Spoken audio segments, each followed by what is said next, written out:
Hey there, comic book friends, I'm Travis, and it's time for an edition of What the Fugue, where I talk about what's going on with me in my world of comics. How's it going, everybody? Not too bad here. Still cataloging comics. Let's see, I don't know if I can... There, oh, almost. There is the box I'm at now, so I've got a whole other row of comics to... Yeah, still to put in. Getting the important ones put in as far as things I think I'm going to be jumping into at Emerald City Comic Con. So, yeah, getting that all planned out. Bit of a panic in the last couple of days. It suddenly occurred to me, I'm down to like less than a week before Emerald City Comic Con.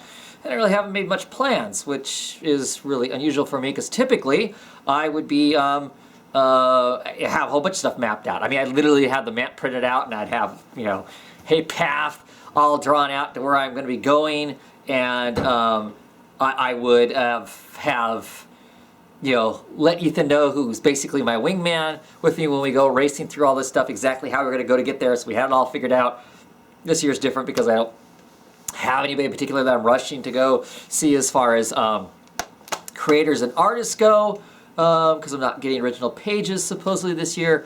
We'll see how well I hold to that. But anyway, got kind of a panicky feeling over the fact I hadn't really made any plans, so I decided, well, I started making some plans.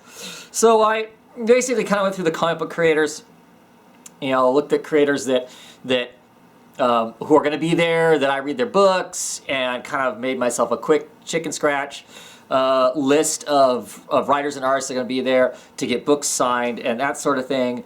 And now I go through the process of hunting down the books. And I say the process of hunting down the books because unfortunately, right now, between the cataloging and shifting things in the boxes, in these boxes, so they all stay kind of in the order that I want them in, I have piles of comics everywhere. I mean, I have a loose long box sitting right off over here. I have a box, that's kind of like my table down here, my end table. It's a moving box. Sitting over here with 4 piles of loose comics, everything, some of the old stuff and whatnot. I have 2 short boxes that I'm going to have to figure out what to do with, because the short boxes is how I usually deal with the comics I'm going to be taking. 2 short boxes sitting down here of books, and I have a long box upstairs and probably another half a long box, loose stacks sitting upstairs also. And the comics that most comics I'm going to be taking are somewhere amongst that loose stuff. So should be lots of fun. But anyway, so I have this list that I just quickly wrote down. Those are all, creators, the books they're on, are they a writer or an artist? Yeah, so I'll find these books. Basically what I'll do is I'll hunt down these books, and then on the back of the backing board. Let's see if I can find a book. Let's see here. Let's just grab one. Infinite Loop. How about that? That's actually one I'm going to be taking. I won't take the whole run. I never do that. But so Infinite Loop, I will take it. I'll write on the back here what table the people are at, the tables the people are at. In this case, it's both the writer and the artist are at there, so I will write each one back here, so I can just look through, get them in kind of a marching order. I will look at the map, get myself sent of a map out. This is the direction I kind of want to wander to get all the stuff signed that I want signed. It never completely works out that way because lots of times creators aren't there. When I'm there, they're off doing panels or haven't showed up yet, or whatever the case may be. So I'll do some bouncing around as far as that goes. But getting started. So the next step is to get to that. I hope to have all of the comics rounded up by this weekend, I hope, and have that settled, because I'm literally running out of days. I am not going to be able to make it to the Image Expo, which is on Wednesday. I'm really bummed about that. Loss has to do with lodging. The Seattle area that I stay in fills up really quickly during the con. I didn't get, I originally would have been there to have been to that, but because I couldn't get lodging where I wanted it at for Wednesday night, I'm actually not even going to the con on Thursday. I'm actually only doing Friday, Saturday, Sunday, whereas Emerald City Comic Con is actually a 4-day con now these days. So I'm missing that, which is a big bummer.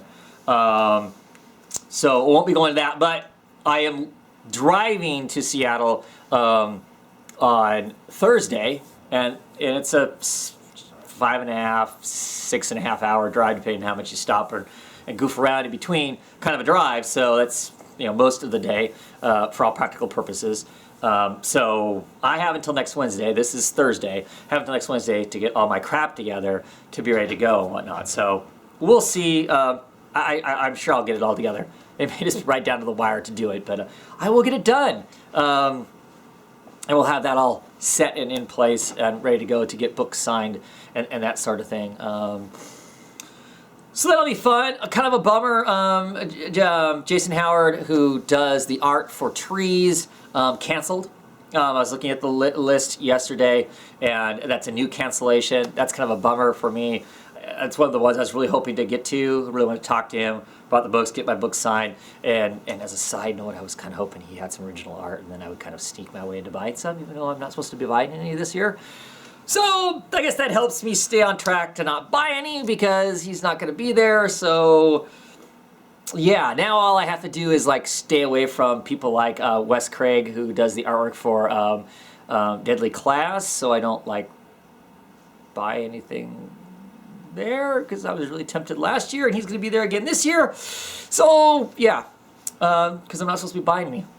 I'm not supposed to be buying any big ticket items, stuff like that. I'm supposed to be buying all back issues, right? And speaking of back issues, my good friend Eric from Longbox Reviews, check out his channel. He doesn't produce tons of YouTube videos, but he definitely produces a lot of content. If you then go to his WordPress page at longboxreview.com, and there you can get hooked up to his podcast, which he does quite a bit more of, and enjoy all the stuff that Eric produces with that. Anyway, he is a much bigger connoisseur of the buying back issues at Emerald City Comic Con, and he has hooked me up with what is supposed to be the best place to go and buy the Bronze Age and Silver Age sexy issues, as far as the sexy condition goes.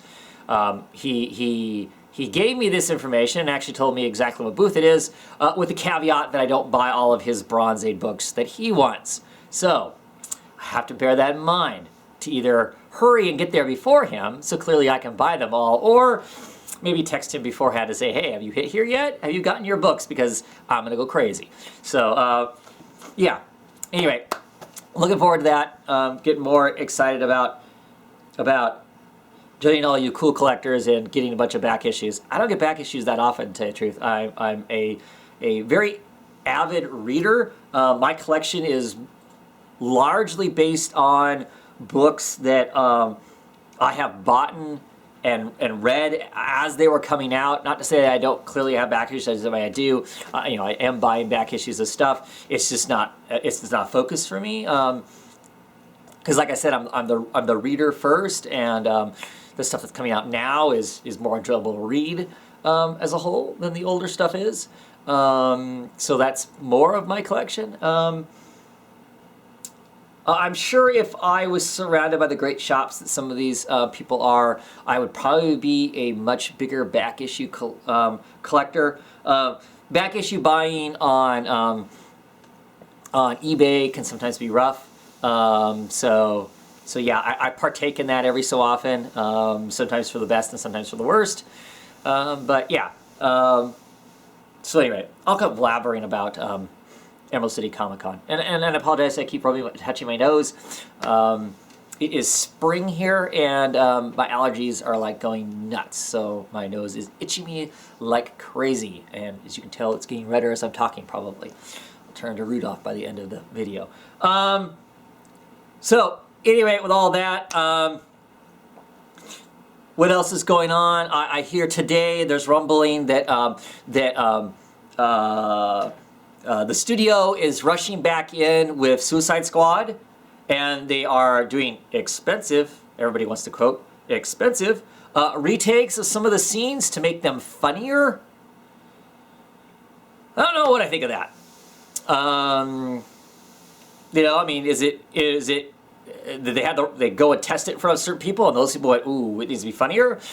Or does this have to do with some of the feedback, blowout, whatever you want to call it, from Batman versus Superman?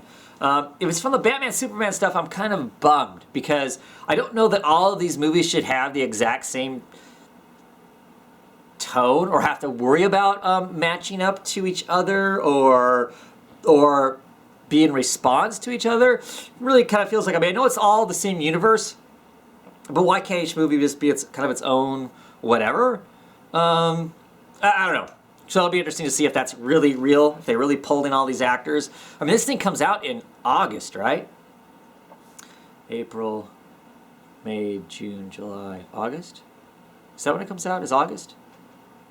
Anyway, not that far off, really, for them to be reshooting stuff. Maybe that's why it's more expensive, because they have to haul these people back in to reshoot stuff. I don't know. Anyway, still really excited to see that movie. Super stoked about that. My opinion is still the same on Batman versus Superman. If you've seen me say anything about it, I enjoyed it. I thought it was fun. Yes, clearly there are things you could look at and go, you know, there are some plot issues in places, some pacing issues in places, you know, some questionable character moments that, you know, that could be discussed. But as a whole, I thought it was fun. You know, whether that's because I'm a big DC fan or not, I don't know. Clearly that has some factor to do with it. But anyway, still thought it was fun. Of course, also big news. Talked about a lot on Comic Roundtable this last week. It pretty much was the whole show. The announcement of the creators on all of these books. So and more importantly for me, really, is we started to get a sense of how some of these double ship books might work. The biggest one I'm excited about, of course, is Wonder Woman. Greg Rucka is going to be writing it. Nicholas Scott is one of the artists on the book. And damn it, now that I'm talking about it, I cannot remember the other artist on the book. Really cool art, though, from the other artist. And when it was announced that these are the creators, Greg Rucka was there to talk about it, and he talked about how he's going to do this double ship thing, how two artists are going to work on the books that he's doing on, and it's going to be kind of set in two timelines that are dealing with the same subject matter. So it's going to start out in the modern era with Silver. I want to say the guy's last name's Silver, but I know that can't be right? His artwork set in the current times, and then issue 2 it'll be set in the kind of like year 1-ish kind of in somewhere in Wonder Woman's past. Nicholas Scott will be doing the art on it, and they're both kind of something's awry in the universe of Wonder Woman, and she's trying to figure out what that is, you know, and it plays with these two different times in her life and how that operates. So that to me sounds like that's going to be really cool, and I'm all for that, because then that means two artists are telling their own stories in a large sense. It's not like we're reading one issue drawn by somebody and then the next issue takes off right after the last one, drawn by somebody else, and you get this kind of jarring feeling of inconsistency in it. With it being two times, you know, we've seen in a single book where we'll get two artists where one does the flashbacks and one's doing the current type stuff, and it's cool when that kind of stuff to have two artists. So here we go. We're going to have that. They're just each in their own comic. So I'm awesome with that. And like I said, Greg Rucka writing it, double ship it all you want. Super stoked, excited about that. But we got this big list of different people that are going to be in the books. Lots of books that are exciting. You want to hear my larger take on a lot of that, go watch that roundtable, the first part of that. I was there. I had a whole bunch of my comic book friends with me on it. All of us kind of, you know, giving our own opinions about what we might be interested in, what we might buy, and that sort of thing. And, you know, and at the time, part of that discussion was, well, you know, still, how are we going to be using, you know, how are they going to be using these multiple artists? Well, we've seen the solicitations for some of the first books coming in June. Nice thing is all these books aren't coming out all at once, so it's going to give me an opportunity to check out some books that I'm curious about that I may have not tried if they were mashed too close together with too many other comics with these double ship things. So one of the ones that I'm kind of interested in is Superman. What? Travis reading Superman? Yeah, I'm going to give it a shot again. Partially because the fact is that part of the group that's going to be writing it and drawing it is Peter Tomasi and Patrick Gleason, which of course did awesome work on Batman and Robin, are going to be doing a Superman story. And if I remember correctly, from reading the solicitations for Superman, it seems like it's going to have to do with Superman and his son, which I don't know a whole lot about. I mean, that's kind of a new thing, I think, this character. And that character, the son, is also going to be in the Super Sons comic book that's going to be coming out at some point down the road. So if it's going to be about Clark and his son, that relationship and how that works and whatnot, I'm even doubly interested in checking the book out, just because those two creators did such a great job with Bruce and Damian. And if they can give me some kind of relationship excitement, that kind of a thing, with Superman and somebody like and a son of his, that would be cool. I mean, that might make me excited to read the comic, to really get into the personalities in the book, as opposed to the occasional fun that it is to read a Superman comic because he's doing this great grand stuff that power-wise that is Superman, and the level of villains that he can fight and stuff. So much more excited about that, because there are a ton of books coming out in June. I think we got the Wonder Woman. I think we get the Detective. I think we get 2 Batman books. I think in the case of the Batman book, it's actually going to be Batman Rebirth, and then the first issue of Batman, which I will be getting the Batman stuff. Probably even to get the Rebirth thing, even though I wasn't sure I was going to get the Rebirth tie-in individual titles. I feel like I shouldn't have to read that to be able to jump into these other titles otherwise. Now with the Superman book, I know there's another artist on the book, and it looks to me like it's going to hop back and forth as far as that goes. So that part I'm a bit not so keen on. Now, the other book, one of the other solicitations I saw in there, who was it? I can't remember if it was like Action Comics or something. One of the other comics. It looked like what a lot of these comics are doing is they're literally having one artist do an arc, is what a lot of them look like. And if that's going to be the case, I'm excited then, because at least I can get, one story or one idea being told with one artist, one creator, and before it hops into the next story with another creator on it. So they must know well in advance they're going to be doing this work. And so they're, because if 2 issues are coming out in a month, clearly they have to have a couple months head start on doing the art. So if that's how it works, I'm going to be excited about a lot of books that way too. I'm getting a sinking feeling, even though you can go back and watch some of my older videos, I said chances are I'm literally not going to pick up any of these by, twice a month books. Getting a sinking feeling that I may be picking up a lot more of them than what I suspected that I would. Which means I may have to be taking a more honest, evaluated look at my comic pull in general. Not only because of the money that it costs, but really, to be quite honest, more about the fact is I'm reaching my threshold of what I'm able to read in the time that I've allotted myself to read. I have lots of trades sitting around, well, not lots, a few trades sitting around that I want to read that I don't always get to read, throughout the week, and then when I get my comics, because I like to talk about as many of them as I can on Comic Book Roundtable, I get my books on typically Friday.